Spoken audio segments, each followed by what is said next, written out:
Hey, good day to you everybody. I just wanted to take a few minutes to explain the video that I'm putting together right now. Is one that I actually shot several days back. I think it was last week in parts. I didn't do it all at once, but anyway, this video is talking about how I ended up running wire to the battery of my car to hardwire in a dash cam. Mostly due to the fact that I got tired of dealing with these guys in the a power outlet, kind of like a cigarette lighter, in my vehicle. My vehicle is a 2004 Toyota Sequoia, and so I decided to just run some wire directly to the battery. I used what would be, best way to put it, a voltage step down module.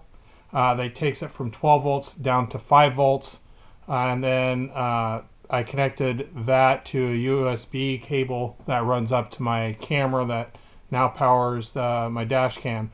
Only disadvantage of it is it has power all the time as long as you turn the camera on.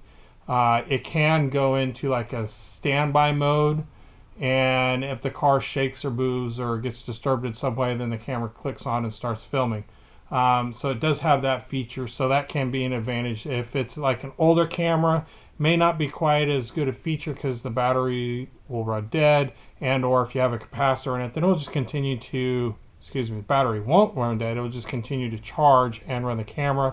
If you got a capacitor in your camera, then of course that capacitor is going to stay powered up, and then your camera will continue to operate until such a time as your battery in your car is dead. So that can be a disadvantage if you're going on a trip for a long time and you're away from your car. Your dash cam is going to continue to eat and drain power from your battery. But in my case, it's not a big deal since we're constantly driving our car regularly. And if I ever go on a trip, I'll just remember to disconnect the camera and it'll be a non-issue. And so this video explains how I went about that. Basically, tools that I used were some bullet connectors. I believe they are 3.5 mil bullet connectors that I use all the time in my RC products. You can see a few of them in the background. The 3 mils are for smaller planes. They specifically came out of an EC3 connector. I don't use EC3, so I have plenty of those bullet connectors lying around.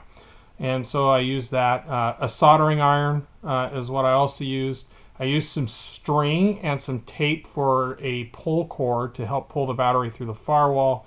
And then I used this tool right here in order to gain access through the rubber boot that seals the firewall from the engine compartment. So I used that to put a small hole to which I ran, I stuck this through, and then what I eventually did is did a clove hitch of string onto this rod here, and then taped it in place and fed it to a point at the top, and then I pulled that through and managed to pull a pull cord into the driver's compartment, to which in turn I had my son on the outside pull the string back through and help me feed the wire through into the engine compartment. And then that's when I soldered on connectors to the wire. I'm using one of these guys. I'm not sure what they're called, like a ring connector that you can put your wire through and use a pair of clip crimpers and crimp it down. In my case, I chose to crimp as well as solder, and that's just me. I always like to solder my wires to my connectors. It just seems to add for a better connection, just in case the crimping doesn't crimp it tight enough. And then the only other thing I had to do is bore a hole through one of these. This is a smaller one. I used one that was slightly larger, but I had to bore a hole through the center of it just to make it a little bit wider to fit onto the screw on the connector on the main battery of the car. So I used one of these. If you don't know what bullet connectors are, these are bullet connectors. These are actually 5.5 millimeter bullet connectors, but you just push them together.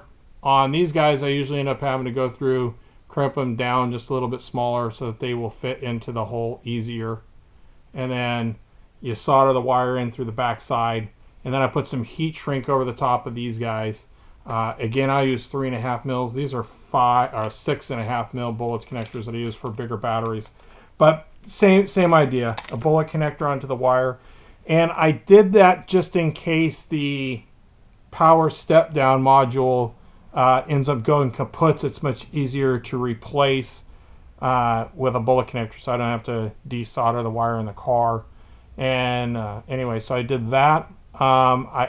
You'll see the step down module that I used in the video, and then the only other tool that's not out here that I used was a soldering iron.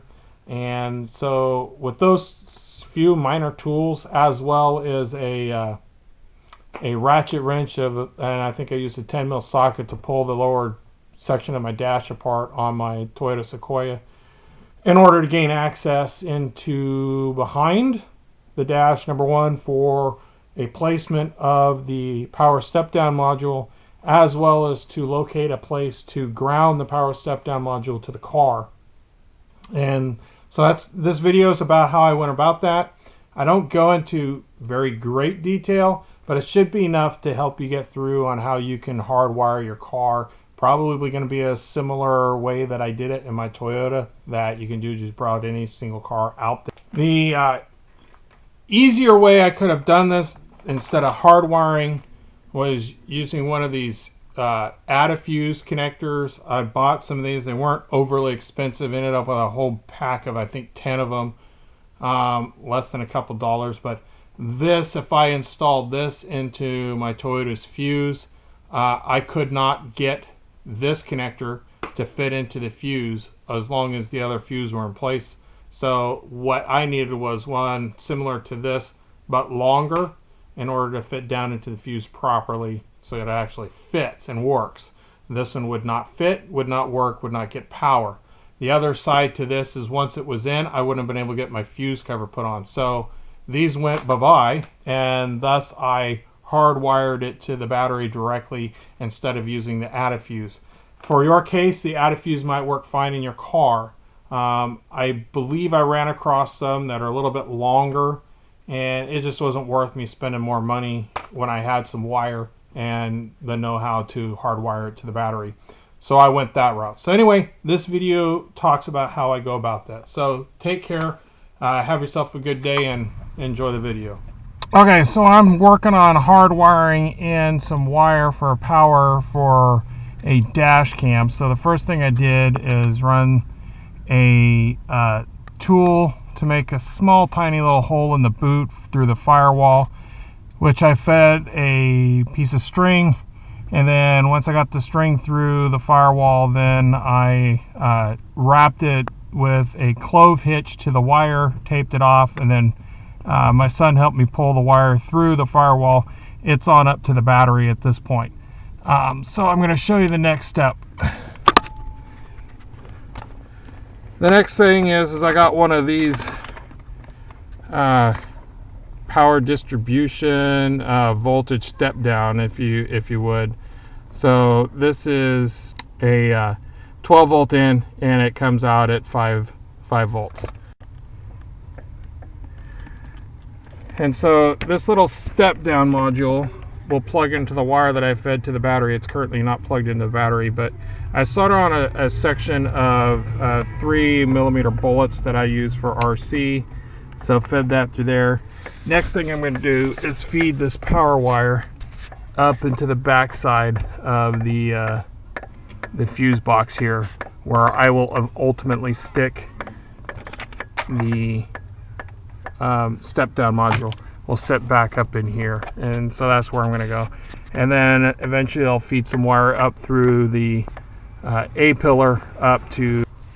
Okay, so I've got this thing, the I'd call it a power distribution board or a voltage step down module. It is basically velcroed onto the dashboard, held in place. It's all wired up around the ground to there, and then I've got the wire to run up to the camera is now plugged in, the USB cable, and then I'll run it up the A pillar. So that's where I'm at right now. I've already checked the power voltage with that module, and it does step down to 5 volts, so we're good. So we're going 12 to 5, and I'll report back when I get.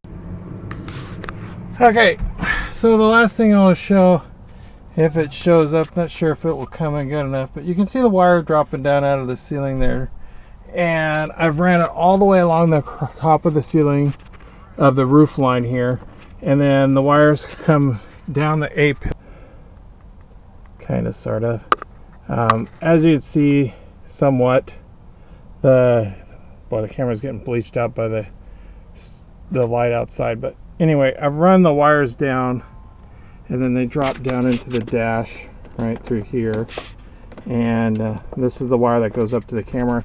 I bought one that's like way too long, so I had to do a couple of zip ties to help hold it into place. And anyway, the rest of the wire is tucked back up underneath the dash on this side, and it all powers up and works just fine, and is operating the camera.